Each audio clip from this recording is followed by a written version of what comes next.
प्रिय बच्चों, आपका मेरे channel science classes by doctor Kumkum Saxena में बहुत स्वागत है। और बच्चों, मैं 9th और 10th दोनों की क्लासेस ले रही हूँ और इससे पहले भी मैंने कई चैप्टर्स आपको पढ़ा दिए हैं। और इस समय हम चल रहे हैं आपका जो 9th क्लास का चैप्टर नंबर 7 है, जंतु ऊतक या एनिमल टिश्यूज़। काफ़ी कुछ मैंने इसके बारे में बता दिया गया है आपको पिछले उसमें, पेशियाँ, ऊतक सब बताए गए हैं। और आज बताने जा रही हूँ मैं तंत्रिका कोशिका। तंत्रिका कोशिका क्या होती है? जो हमारे नर्वस सिस्टम से या तंत्रिका तंत्र से संबंधित कोशिका होती है, उसको हम बोलते हैं तंत्रिका कोशिका। जो ब्रेन से लेके हमारे पूरे शरीर में इन कोशिकाओं का एक जाल बना रहता है और यही जो है बाहर से उद्दीपन ग्रहण करके हमें बताती हैं कि हमारे सामने कौन सी घटना घटने वाली है। उसके लिए हमें क्या रेस्पॉन्स देना है, वो भी यही इसी तंत्रिका का ही कार्य होता है। इसकी रचना आपको दिखाई गई है सामने। तंत्रिका कोशिका की रचना ऊपर देखिए, गोल जो भाग है ये कहलाता है कोशिका काय। ये इतना पार्ट जो है ये कोशिका काय कहलाता है, जिसको कि हम सेल बॉडी कहते हैं। एक इसकी बॉडी होती है और एक इसमें रॉड निकलती है। इसको साइटोन, मेन नाम इसका क्या है? साइटोन इसको कहा जाता है, कोशिका काय। और इसकी रचना में आप देख रहे हैं कि बीच में जो साइटोप्लाज्म है इसमें केंद्रक पड़ा हुआ है और इसमें गोल्जी काय, माइटोकॉन्ड्रिया, अंतःप्रदब्बी झिल्ली, राइबोसोम और नीसल्स के कण, सारी रचनाएं इसमें पाई, इसके कोशिका द्रव्य में पाई जाती हैं। और ये इस पूर्ण एक सेल के भांति इसमें सारी रचनाएं मौजूद हैं।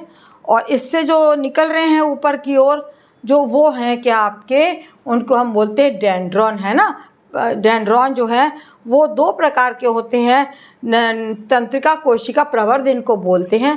और इसमें आप ये ऊपर देख रहे हैं डेंड्रॉन या वृश्चिकांत कहलाते हैं। और इनकी जो पतली शाखाएं, इनको हम क्या बोलते हैं? इनको हम डेंड्राइट्स भी बोला जाता है।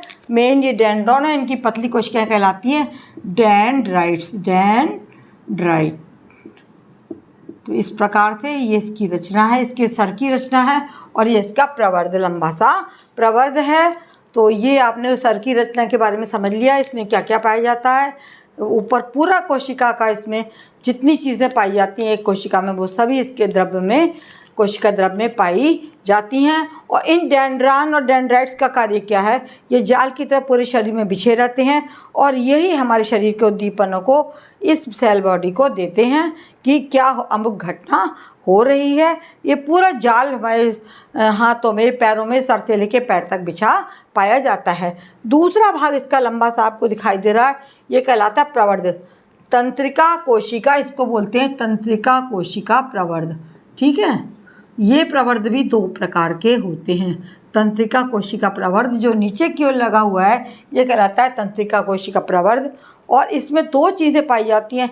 एक तो इसमें वृश्चिकाएं या डेंड्रॉन है और दूसरा इसमें है एक्सॉन। डेंड्रॉन ऊपर आपको बता दिया गया, ये इसका सर हो गया, सेल बॉडी, है ना। और इसमें से 2 प्रकार के प्रवर्ध हैं। एक डेंड्रॉन है जो ऊपर की ओर निकल के, आपको मैंने उसकी रचना बताई, इसकी पतली शाखाओं को डेंड्राइट्स कहते हैं और इनका काम सेंसेशन को लेना है। और दूसरा है नीचे की ओर एक्सॉन या तंत्रिकाक्ष। ये पूरा यहाँ से लेके यहाँ तक की रचना क्या कहलाती है? ये कहलाती है तंत्रिकाक्ष या एक्सॉन।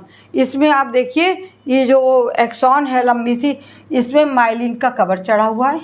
ठीक है, ये पूरा कवर जो है वो एक बसा का कवर है जिसे माइलिन बोलते हैं। और इसमें जो है जहाँ ये एक दूसरे से मिलते हैं, यहाँ पर रेनबियर नोड पाई जाती है। रेनबियर नोड का काम है कि सेंसेशन को इस कोशिका से बाहर ले जाना, बाहर की ओर फैलाना, बाहर की ओर लेकर जाना और बताना कि ये क्या हो रहा है, अमुक क्या क्रिया हमारे शरीर के आसपास हो रही है। इस प्रकार से ये आप इसकी रचना है। नीचे आपने देखा कि इसमें फिर से इस तरीके से ये ऐसे नोड्स पाई जाती हैं और इन नोड पे दोबारा दूसरा जो है वो स्टार्ट कर देता है। क्या? ये तंत्रिकाक्ष दोबारा आ गया और ये रचना जो है ये क्या कहलाती है? इस तरीके का फिर से ये इसमें इसको टच करते हैं डेंड्राइट्स वगैरह ऐसे करके, और ये पूरा की पूरा जाल पूरे शरीर में इस तरीके का बिछा रहता है। इसका नाम है तंत्रिका कोशिका। रचना आपको समझ में आ गई, ऊपर सर और नीचे तंत्रिकाक्षीय एक्सॉन ऊपर वाला भाग साइटोन कहलाता है। ये बहुत इंपॉर्टेंट रचना है। ये आती है कि तंत्रिका कोशिका की रचना बनाकर समझाइए, इसके कार्य बताइए। इसके कार्य क्या है? तंत्रिका कोशिकाएं वातावरण में होने वाले, ये क्या चीज़ है? ये है तंत्रिका कोशिका। तो तंत्रिका कोशिका क्या करती है? ये वातावरण में होने वाले जो भी क्रियाएं हैं उनकी संवेदनाओं को तंत्रिका कोशिका इन डेंड्रान्स और डेंड्राइट्स के द्वारा ग्रहण करती हैं और शरीर को बताती हैं। और ये ऊतक शरीर के अंदर होने वाली जैविक क्रियाओं का नियंत्रण भी करता है। जितनी हमारी जैविक क्रियाएं शरीर के अंदर होती हैं उनको भी नियंत्रित करता है। बच्चों, मेरा चैनल ऑनलाइन है, फ्री है, मेरे क्लासेस फ्री हैं। आप अपने मित्रों को अवश्य बताएं और अच्छा लगता है तो आप देखते रहें तथा अन्य संख्या में बच्चे अगर पढ़ेंगे तो मुझे लाभ होगा, आपको लाभ होगा। कुछ आपको उसका पेमेंट नहीं करना है, केवल दूर बैठ के देखना है।